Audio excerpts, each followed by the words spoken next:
কোন নদীর তীরে নবকুমারের নৌকা জোয়ারের অপেক্ষা করছিল? রসুলপুর নদীর তীরে। কেন নৌকার যাত্রীরা নবকুমারকে না নিয়ে চলে যায়? বনে কাঠ আনতে গিয়ে দেরি হওয়ায় নৌকার যাত্রীরা ভাবে নবকুমারকে বাঘে মেরেছে এবং অন্যদিকে জোয়ারের আগমন ঘটায় যাত্রীরা নৌকা ছেড়ে দেয়। কাপালিকের বয়স কত? কাপালিকের বয়স প্রায় 50 বছর। সমুদ্র তীর থেকে নবকুমারকে কে তুলে নিয়ে যায়? কাপালিক নবকুমারকে তুলে নিয়ে যায়। কাপালিকের পোশাক কী রকম ছিল? তার কোমরে পরা ছিল বাঘের চামড়া। কাপালিকের গলার রুদ্রাক্ষমালা কি দিয়ে গাঁথা ছিল? কাপালিকের গলার রুদ্রাক্ষের মালা মানুষের হাড় দিয়ে গাঁথা ছিল। নবকুমার প্রথম যখন কাপালিককে দেখে তখন সে কিসের ওপর বসেছিল? মরা মানুষের ওপর কাপালিক বসেছিল। কাপালিকের কুটিরে নবকুমার কি খেয়েছিল? কাপালিকের কুটিরে নবকুমার মাটির কলসি থেকে জল পান করে বাঘের চামড়ার উপর শুয়ে পড়েছিল। কুটিরে যাবার পথ ভুলে গেলে কে তাকে পথের কথা জিজ্ঞাসা করে? কপালকুণ্ডলা তাকে পথের কথা জিজ্ঞাসা করেছিল। পথিক, তুমি পথ হারাইয়াছ? কে কাকে একথা বলেছে?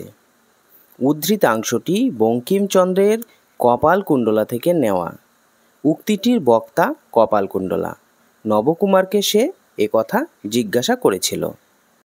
কাপালিক কেন নবকুমারকে নিজের কুটিরে নিয়ে গিয়েছিল? ভৈরবী পূজায় নবকুমারকে বলি দেবার জন্য সে নবকুমারকে কুটিরে নিয়ে গিয়েছিল। কাপালিকের হাত থেকে নবকুমারকে কে বাঁচিয়েছিল? কপালকুণ্ডলা বাঁচিয়েছিল। কাপালিকের হাত থেকে ঠিক কোন মুহূর্তে কপালকুণ্ডলা নবকুমারকে উদ্ধার করে? ঠিক যে মুহূর্তে নবকুমারকে বলি দেওয়ার জন্য কাপালিক উদ্যত হয় তখনই কপালকুণ্ডলা তাকে মুক্ত করেছিল। কাপালিক বালির স্তূপের ওপর উঠে কি দেখেছিল?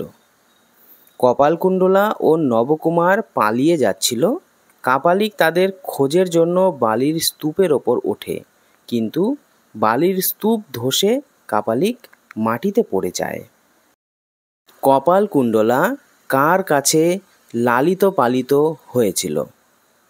কাপালিকের কাছে কপালকুণ্ডলা লালিত পালিত হয়েছিল। নবকুমারের পরিচয় দাও। নবকুমারের নাম নবকুমার শর্মা। সপ্তগ্রামে তার বাড়ি। সে রাঢ়ী শ্রেণীর ব্রাহ্মণ। নবকুমারের প্রথম স্ত্রী কে? নবকুমারের প্রথম স্ত্রী ছিল পদ্মাবতী। সে রামগোবিন্দ ঘোষালের কন্যা ছিল। রামগোবিন্দ কোথায় গিয়েছিলেন? তিনি পদ্মাবতীর 13 বছর বয়সে সপরিবারে পুরুষোত্তম দর্শনের জন্য উড়িষ্যা গিয়েছিলেন। রামগোবিন্দকে কে আটকে রেখেছিল? উড়িষ্যা থেকে ফেরার পথে পাঠানরা তাকে আটক করে এবং হিন্দু মুসলমান হবার পর তার মুক্তি হয়েছিল। কখন পাঠানরা উড়িষ্যায় সদলে বসবাস করেছিল? রামগোবিন্দ ঘোষাল যখন পুরুষোত্তম দর্শনে গিয়েছিলেন তখন পাঠানরা আকবর শাহের দ্বারা বাংলাদেশ থেকে তাড়িত হয়ে উড়িষ্যায় বসবাস করেছিলেন। তারা কপালকুণ্ডলাকে ছেলেবেলায় অপহরণ করেছিল। খ্রিস্টান ডাকাতরা তাকে অপহরণ করে সমুদ্র তটে ফেলে গেলে কাপালিক এই ব্রাহ্মণ কন্যাকে লালন পালন করেছিল। নবকুমার কপালকুণ্ডলার কোন সময় বিয়ে হয়? গোধূলি লগ্নে বিয়ে হয়েছিল। অধিকারী সম্প্রদান করেছিলেন। অধিকারী কপালকুণ্ডলাকে কি বলে ডাকত? অধিকারী কপালকুণ্ডলাকে মা বলে ডাকত। কপালকুণ্ডলা উপন্যাসে প্রধান ও উপকাহিনী কোনটি? প্রধান কাহিনী নবকুমার ও কপালকুণ্ডলাকে নিয়ে এবং উপকাহিনী মতি বিবিকে নিয়ে।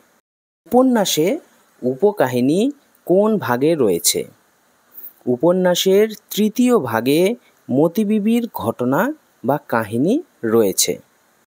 বিবাহের পর মেদিনীপুরে আসার পথে অধিকারী কপালকুণ্ডলার আঁচলে কি বেঁধে দিয়েছিল? দেবীকে নিবেদিত অর্থ বা ঘন অধিকারী কপালকুণ্ডলার কাপড়ে বেঁধে দিয়েছিল। নবকুমার কার দেওয়া ধনবলের জোরে কপালকুণ্ডলার দাসী শিবিকা বাহক নিয়োজিত করেছিল? অধিকারীর দেওয়া ধনবলের দ্বারা। নবকুমারের সঙ্গে মেদিনীপুরে কার দেখা হয়েছিল? মতি বিবির দেখা হয়েছিল। মতি বিবির পালকি ভেঙেছিল কারা এবং কি করেছিল? দস্যুরা মতি বিবির পালকি ভেঙে নিয়েছিল এবং তার বাহকদের মেরে মতি বিবির গায়ের গয়না সব নিয়ে নিয়েছিল। মতি বিবির বয়স কত? মতি বিবির বয়স 27 বছর।